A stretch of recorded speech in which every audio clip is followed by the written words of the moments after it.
Musical instrument में समझें जो तार वाले इंस्ट्रूमेंट हैं जिन पे स्ट्रिंग लगते हैं वो मैं रिपेयरिंग भी कर लेता हूँ और बना भी लेता हूँ। हर तरह का धूप पानी तेल से भीगी भी होती है। जब वो खुश्क हो जाती है तो वो ऐसे हो जाती है कि सुर के काबिल हो जाती है। तो इंडिया में जो सितार बनाते हैं ना, वो ये जो खूटियाँ हैं इसके बनाने वाले कोई और हैं। ये जो काम है ये सितार का ये कोई और करता है, ये जवारी कोई और बनाता है, सब चीज़ें अलग अलग। लेकिन ज़फ़र में ये खूब है कि सारा एक आदमी या खुद ही काम करते हैं ये सारा। पाकिस्तान में कदर नहीं है ऐसे लोगों की।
डिस्कवर कराची के साथ मैं हूं वाजिद अज़हर। इस वक्त मैं मौजूद हूँ national academy of performing arts, जिसे नापा कहते हैं, और यहाँ पे हम आपकी मुलाकात करा रहे हैं एक ऐसे शख्स से जिनका नाम है ज़फ़र अली ख़ान, जो गुज़िश्ता 40 साल से तारों से छिड़े तमाम साज को ठीक करने का हुनर जानते हैं।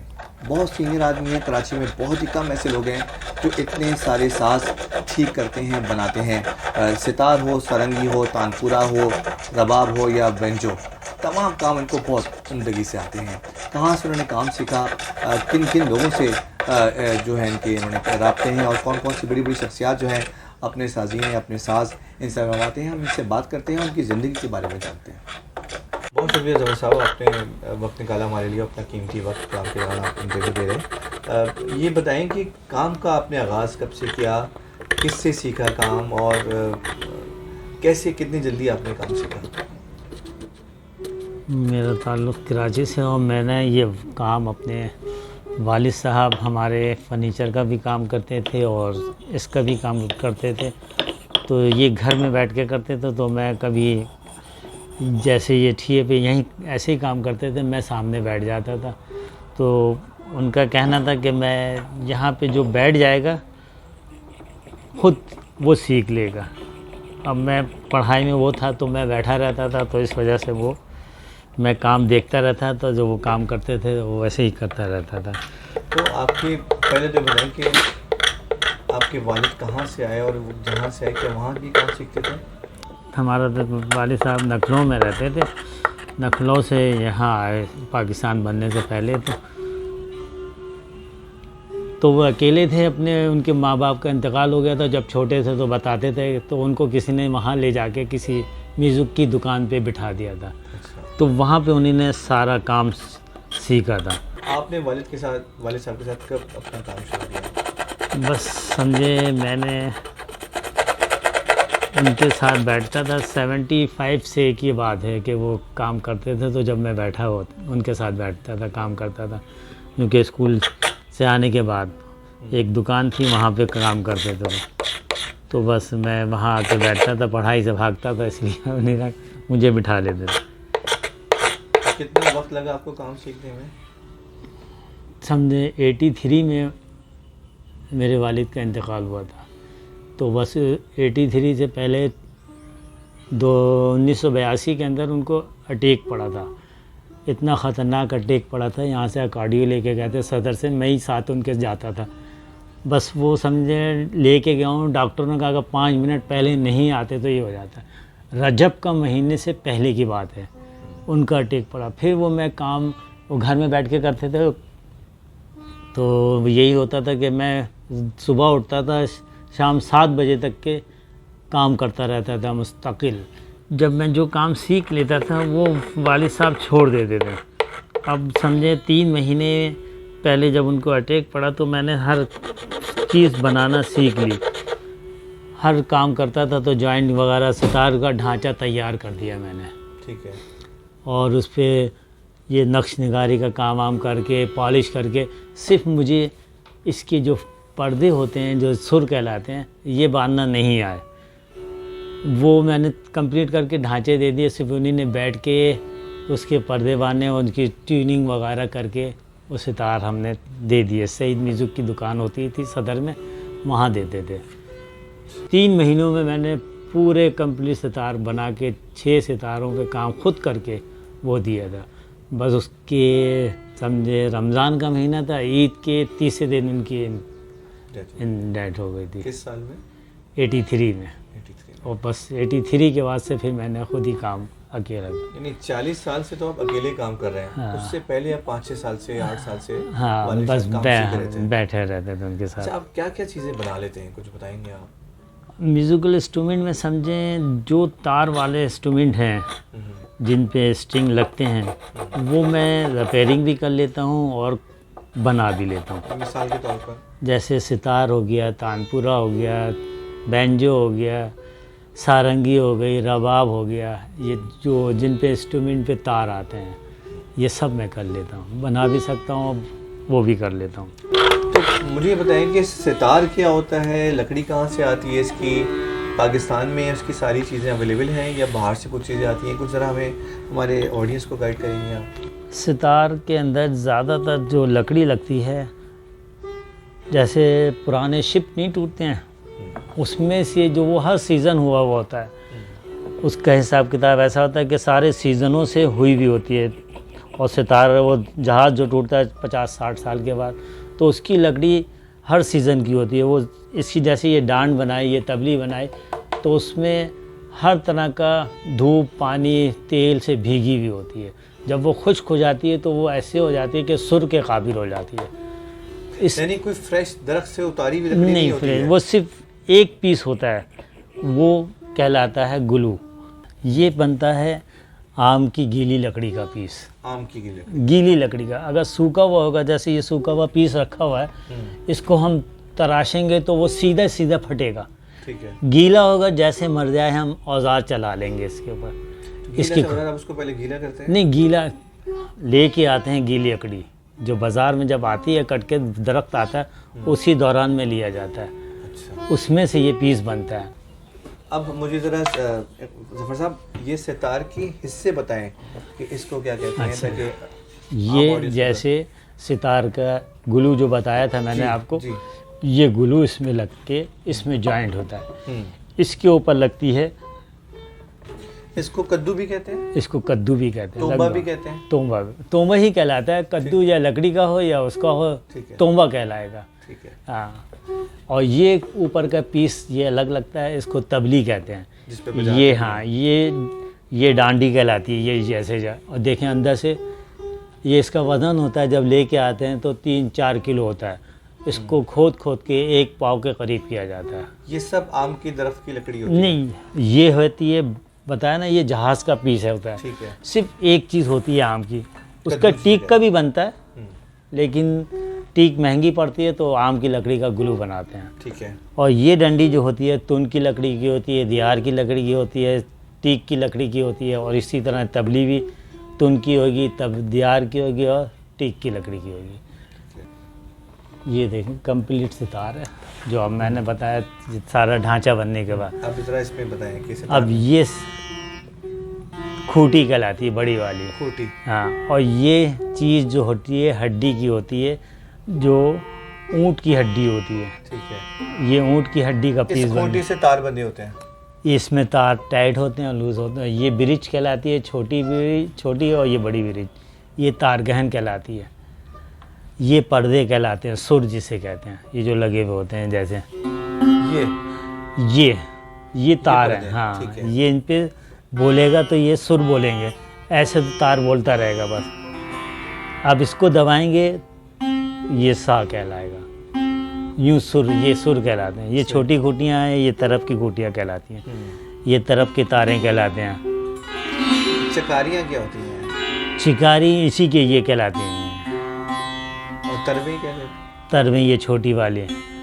अंदर की तार जो होती हैं ये तरफ कहलाती है, ये चिकारी कहलाती है। ये तार मध्यम कहलाता है, ये रेखव कहलाता है, ये गंधार कहलाता है, ये पंचम कहलाता है, ये चिकारियाँ कहलाती हैं। अच्छा, और ये फौलाद की तार और ये पीतल की वो क्या होती है? हाँ, वो तांबे की और कॉपर की तार। सेकंड नंबर की जो तार होती है ये पीतल की भी लगती है और तांबे की भी लगती है। और पहली ये स्टील की होती है। स्टील की होती है। इनके गेज होते हैं मुख्तलिफ तारों के, जो इस पे वो होते हैं, जिसको वैसे 3 नंबर कहा जाता है, लेकिन गेज के हिसाब से ये 30 नंबर की होती है। इसी तरह ये कॉपर की होती है, गेज के हिसाब से 28 नंबर और 27 नंबर होती है। और ये चिकारी और तरफ स्टील की तार होती है, इसका गेज होता है 28 नंबर, वो 34 नंबर, 34। टोटल सितार में कितने तार होते हैं? कोई 11 और 6 17 तार। वैसे 18 होते हैं, लेकिन एक तार नहीं लगाया जाता है, इसलिए कि 2 जोड़े होते हैं ये।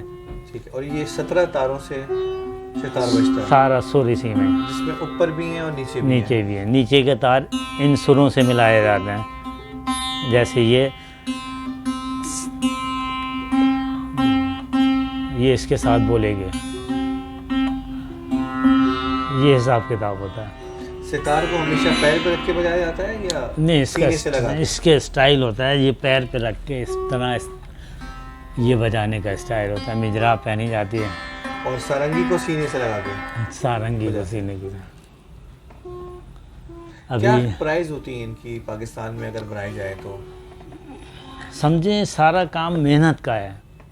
यहाँ पे इतना सितार नहीं, जितने लोग बजाने वाले हैं उंगलियों पे गिनने इतने लोग हैं बस। और ज़्यादातर सितार जो है इंडिया का यूज़ करते हैं लोग। तो आप नापा में कब से काम कर रहे हैं? नाभा में मुझे 16 साल हो गए। उस्ताद नफ़ीस साहब थे, वो लेके आए थे। वो पहले मेरी शॉप थी तो वहाँ आते थे अलनूर में, तो फिर वो यहाँ उस्ताद नफ़ीस साहब थे, रईस खान साहब थे, और जितने भी सितार कराची के बजाने वाले थे वो सब यहाँ आते हैं मेरे पास। अच्छा, तो अब कितने लोग आपसे आके अपने सितार या सारंगी का काम करवाते हैं? बस समझें जो शौकीन लोग हैं, ज़्यादा मैंने बताया उंगलियों पे गिनने इतने लोग हैं बस।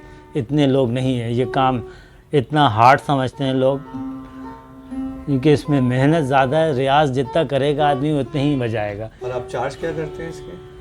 जैसे क्या कहते हैं, इसकी तार जवारी मेंटेनेंस का जो भी ख़र्चा होता है, जैसे इसकी हड्डी में गड्ढा पड़ जाता है, इसकी घिसाई होती है तो इसकी ट्यूनिंग कहलाती है। ठीक है। हाँ, इसकी तार जवाली कहलाते हैं।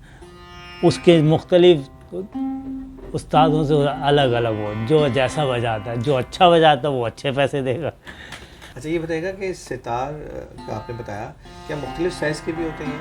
बस थोड़ा फ़र्क होता है। स्टूडेंट सितार होता है 12 इंची तबली का, और छोटे भी होते हैं। जैसे ये देखें, एक ये छोटा लगा हुआ है, ये छोटा सितार लगा हुआ है। ये तो सीखते हैं जब छोटे होते हैं, जिस उम्र से तो शुरू करते हैं। तो जब और अगर आपसे कहें कि एक सितार बनाएं तो आप उसकी क्या चार्ज करते हैं? कम से कम 1 महीना लगता है और का 60-70 हज़ार का खर्च। एक सितार बन जाएगा।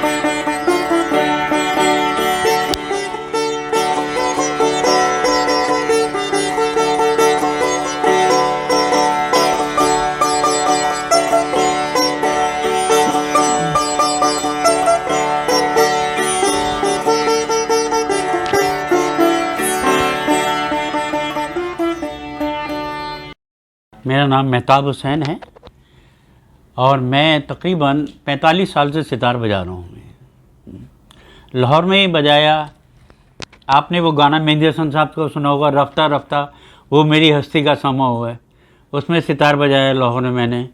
जब मैं लाहौर में, ये नाशाद साहब जो थे हमारे चचा थे, इमेज डायरेक्टर नाशाद साहब, ये चचा थे हमारे, तो इनकी फ़िल्म का गाना था वो, तो वो गाना ही बजाया, लाहौर में ही बजाया। तो ये जो तार छेड़ते हैं आप, कुछ बताएंगे कि इसमें क्या फ़र्क होता है आपको, किस तरह आवाज़ कौन सी तार छेड़ने से निकलती है? अच्छा देखिए, ये जो है ये मैंने सांप पे हाथ रखा हुआ है और ये है तार बाज का तार कहते हैं, पहला तार जो है इस पे, ये पहला तार जो है ये पर्दों से लगता है जाके ये, तो इससे हम पर्दों पे बजाते हैं। अब देखिए ये पहला तार है, ये बाज कहते हैं इसको, बाज का तार ये तार है। अब यही पहला तार हमारे सा ग म ध नि सा सा नि ध म प ध ग ग म रे सा, ये हम इस तार से बजाते हैं। अच्छा ये पंजाब हो गया। अब हम सिंध में थोड़ा सा आपको आते हैं, सिंधी, वो जो कल्चर आपने कहा था ना, मैं उसकी बात कर रहा हूँ। अब सिंध में ये है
तो ज़फ़र साहब का मैं ये बताऊं कि ये पाकिस्तान में एक आदमी है अपने काम के। मैं ज़फ़र साहब को 40 साल से जानता हूँ, 40 से 45 साल से मेरा साथ है ज़फ़र का और मेरा साथ। तो ये ऐसा आदमी है, पाकिस्तान में एक ही आदमी है। इंडिया में आप जाएं ना, तो इंडिया में जो सितार बनाते हैं ना, वो ये जो खूटियाँ हैं इसके बनाने वाले कोई और हैं। ये जो काम है ये सितार का, ये कोई और करता है। ये जवारी कोई और बनाता है, सब चीज़ें अलग अलग। लेकिन ज़फ़र में ये खूब है कि सारा एक आदमी का खुद ही काम करते हैं। ये सारा खूंटियाँ ही बनाते हैं, जवारी बनाते हैं, काम भी करते हैं। और ये बहुत बड़ी बात है। ये कहिए कि बस मैं कहना कि नहीं चाहता, पाकिस्तान में कदर नहीं है ऐसे लोगों की। जैसे ज़फ़र साहब है ना, ऐसा आदमी कोई भी नहीं है यहाँ। अगर कदरदान हो ना, जिसे कहते हैं कदरदान, तो वो इनको समझेगा अगर वो काम को समझता होगा। मगर मुश्किल ये कि समझने वाले बहुत कम हैं। तो ज़फ़र के लिए मैं ये कहता हूँ कि ज़फ़र एक ही आदमी अपने काम का। सितार दे दो तो वो बना लेगा, और चीज़ कोई भी साथ दे दो आप उसको सही कर देंगे, और ऐसे कर देंगे पता नहीं चलता है कहाँ से टूटा हुआ है। ये तो तोहमा है ना, देखिए ये तोहमा है मीठे कद्दू का। अगर ये टूट जाए ना तो उसकी किरचियाँ हो जाती हैं। आप टूटा हुआ तोहमा ज़फ़र साहब को ला के दे दें, आप कहें ज़फ़र साहब ये बजाते। कितने बड़े हमारे ये फ़नकार थे, खान साहब, रईस खान साहब, पूरे वर्ल्ड के आदमी थे, ये सितार बजाते थे। ये पूरे वर्ल्ड के आदमी, हमने इनका सितार टूट गया था, किरचियाँ हो गया था, ज़फ़र साहब ने जोड़ा। वो इतने बड़े आदमी कहने लगे, ज़फ़र तुमने कैसे जोड़ दिया ये? अब बताइए, कितना बड़ा आदमी जब तारीफ़ करा तो कुछ तो आदमी होगा ना। ये जो पूरी दुनिया का सितार इनसे अच्छा नहीं बजाते वो, जैसा रईस खान है। और रईस खान ने फिर इनकी तारीफ़ करी जब इन्होंने सितार उनका बना के दिया। तो ये कितनी बड़ी बात है, कितना बड़ा आदमी है और कैसे तारीफ़ कर रहा, तो कुछ तो ज़फ़र में खूबी होगी। आप कोई मशहूर धुन बजा सकते हैं हमारे लिए? ताजदारे गरम